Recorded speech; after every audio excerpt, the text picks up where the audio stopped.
Are honey badgers OP? Okay, let's watch this one. Let's watch this one. This episode was sponsored by Squarespace. Yeah.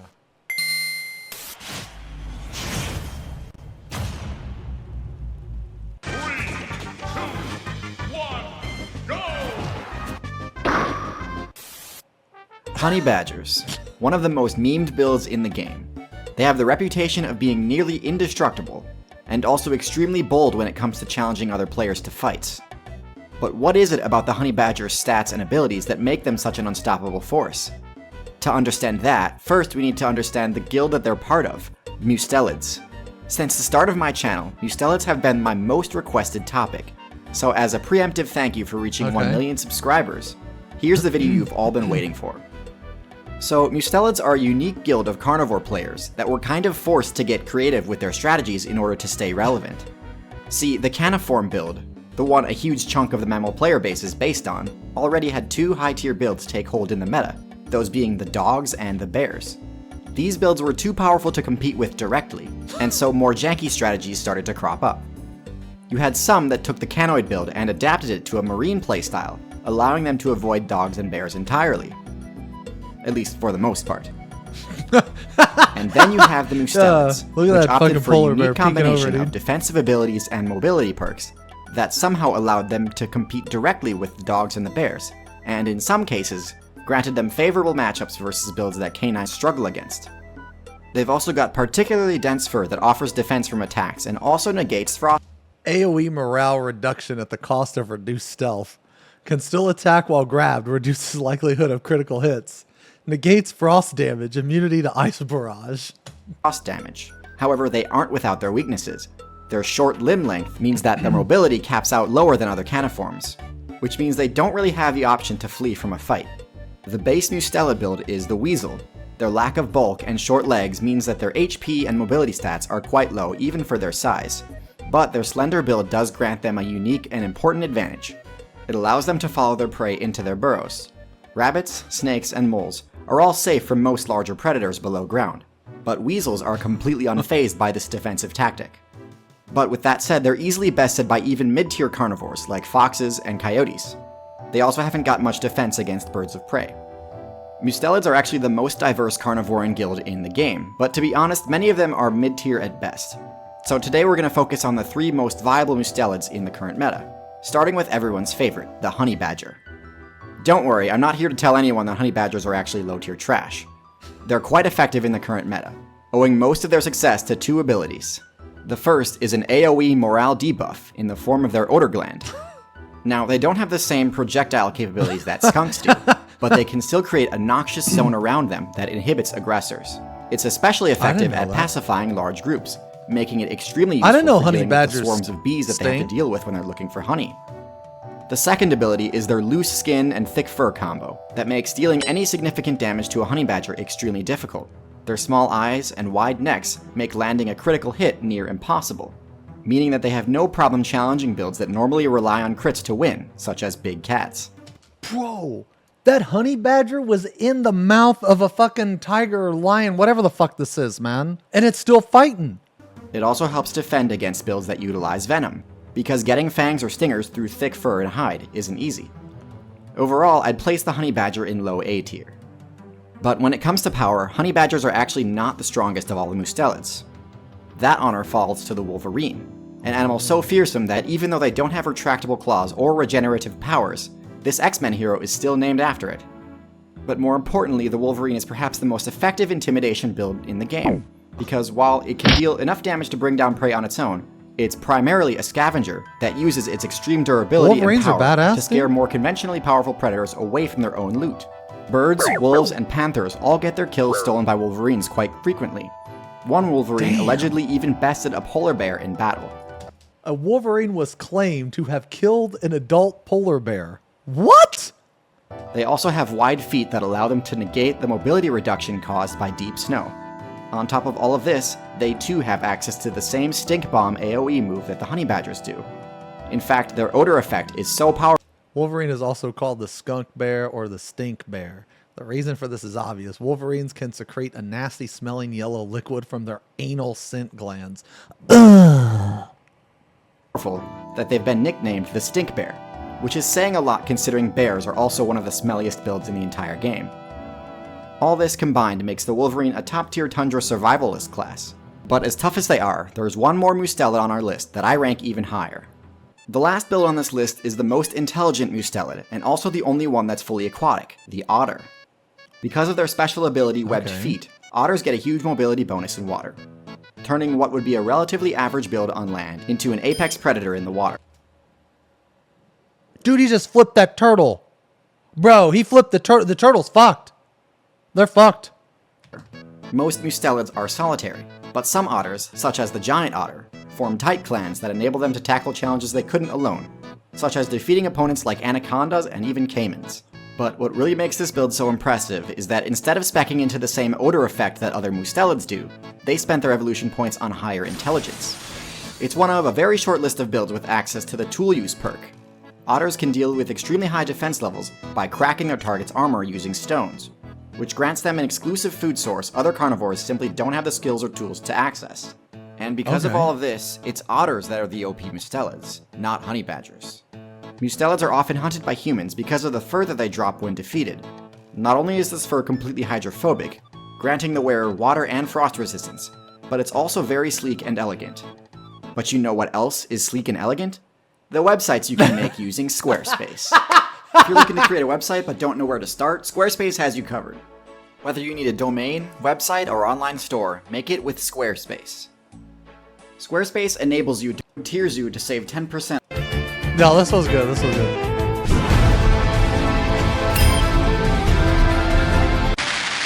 This episode is sponsored by Dashlane.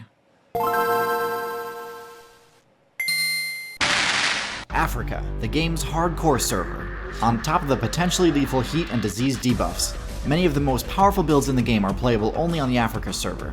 Everyone knows the big names. Elephants are the biggest, cheetahs are the fastest, cobras are the most venomous, etc. However, one of the builds that frequently... Oh, bro, look at this hippo, dude. Holy shit. I hope that at any point in my life, I can be half as happy as this hippo is right now. Okay, look at this. This is on cloud 9, man. Frequently gets overlooked is the hippopotamus. Even though none of their stats are the best in a single category, there are things that they do better than anything else. So today I'm going to give an overview of the hippopotamus's stats and abilities, I think hippos talk are about OP. its good and bad matchups, and where I'd rate it in the overall tier list. I've already done one video that sort of touches on all these things, but since it was one of the first videos I ever made, it's pretty lacking in quality. So hopefully this guide will do a better job doing the topic justice. Anyways, without further ado, let's get into it. Hippos are the premier tank build of the African aquatic meta. Their success comes from a combination of phenomenal stats and from speccing into abilities that allow for some pretty ingenious exploitation of the game's water physics, which I'll get into in a bit. But first, their stats. So you can probably notice that the Hippo stats are, in a word, phenomenal. They have one of the highest HP levels of any land build, second only to the elephant. Normally, builds with one unusually high base stat tend to have major shortcomings in other areas, but the Hippo simply doesn't. While its intelligence is only average, all the rest of their stats far outclass most other African builds. They have great damage, high defense, and even have great stealth for a build in such a high weight class. But perhaps the most surprising is their mobility level, which relates to how their abilities let them engage in physics engine exploits like I mentioned earlier. So in addition to having relatively high run speed Dude, they're on so land, fast in the Hippos water. are also unbelievably mobile in the water. Now, normally when designing your character to be fast in the water, you spec into traits like, water mobility. Things like a streamlined body, fins, flukes, webbed feet, all these things strictly buff water speed, and usually are the go-to for players trying to take their character to new depths in the aquatic meta. The Hippo player base decided to do exactly none of that, instead dumping most of their evolution points into pure bulk and muscle. As a result, hippos are so dense that, unlike most animals, they do not float. This lets them be one of the only builds that can actually use the run movement option underwater with any success. So yeah, hippos, despite not actually being able to swim, have one of the best aquatic movement options in the game, and they didn't even have to spend any evolution points on aquatic mobility to do so. So, hippos have 4 signature abilities, the first being their water dash ability that I just explained. Their second ability is their 2-inch thick skin. This ability is the reason behind their high defense level, and it grants them some of the best resistances in the game, particularly to the common threats in the African server, it grants them near total immunity to slash and bite type damage, since claws and teeth Don't simply even are give too a short fuck, to pierce dude. their skin. This Don't lets even them give a shrug fuck. off the vast majority of standard attacks in the African meta, and is also crucial for letting them survive attacks even from groups of enemies, which is Don't normally even the give answer to defeat. a fuck, bro. Look at that. Doesn't even give a shit, man. Like, whatever, dude. I'm gonna go back to the water. Being a high HP target. Defending from physical attacks is important, but it's just as critical to make sure your elemental resistances are adequate too, because hippos have spec'd into the hairless trait in order to minimize mobility debuffs in the water. They're highly vulnerable to solar damage. In order to mitigate this issue, hippos have spec'd into sweat that grants them UV resistance and, as an added bonus, grants them resistance to infection, another hugely beneficial trait to have when you spend most of your time in unclean water, potentially with open wounds. The only downside is that while active, it gives the hippo players a reddish tint. This hippo's passed the fuck out, bro. Like, dude. Temporarily lowering their stealth level. Their last special trait is their tusks. Hippos haven't spec'd into carnivory or even omnivory. They're strictly herbivorous and can't gain any XP from meat. However, regardless of this fact, they have one of the most damaging bites in the game. On top of the sheer force of the bite itself, the most damaging any XP from meat. However, regardless of this fact, they have Bro, right there. Right here. It's over. It's fucking over, man. It's over. Right here. Dead. One shot. Holy shit. one of the most damaging bites in the game. On top of the sheer force of the bite itself, which is around a ton by the way, their tusks deal massive damage to anything they puncture. But on top of the hippo's damage potential, their tusks offer another important benefit, that was sad. intimidation. So the most effective intimidation techniques are the ones that can be quickly switched on and off. A coral snake's colors are always bright, and a spider is always creepy, but hippos aren't always terrifying. In fact, most of the time they appear non-threatening, yet in an instant they can crank up the intimidation to 100 just by opening their mouths. A hippo player with intimidation active is one of the most intimidating things in the entire game, easily being able to scare off even some of the bulkiest builds like rhinos. Okay, so for matchups, hippos sport one of the most comfortable matchup spreads possible. Because they're highly resistant to bite and slash attacks, most of the relevant predator matchups, such as crocodiles, lions, hyenas, and painted dogs, are highly favorable for the hippo. On top of this, the hippo's own attacks can one-shot any of those predators. As for bad matchups, any builds that focus on stab-type weaponry can definitely give a hippo a hard time. In particular, elephants and rhinos both have long enough horns or tusks to pierce the hippo's thick skin and deal critical damage if they're foolish enough to challenge them. Fortunately, the rhino's low intelligence makes it highly susceptible to intimidate abilities. So that matchup That's sad, dude. The rhino's low intelligence, 6-int rhino. That's sad, man.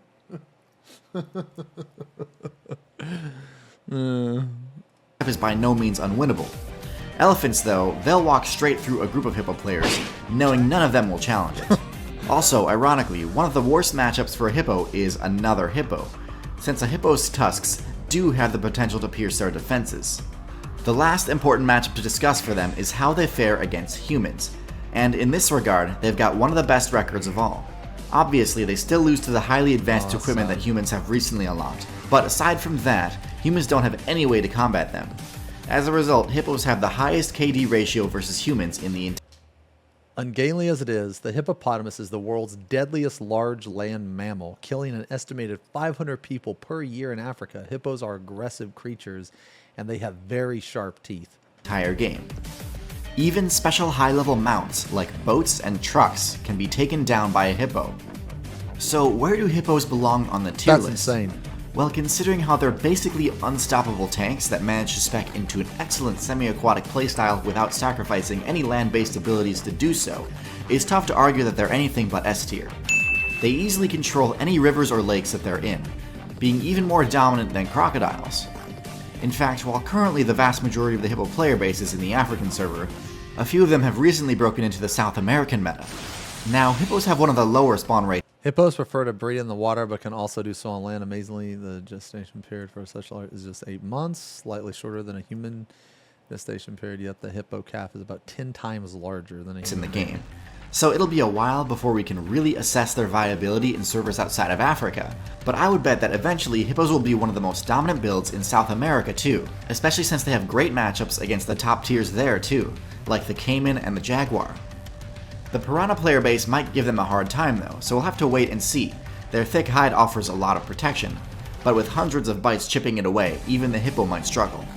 Protecting your hit points is critical to survival in the current meta. Hell yeah!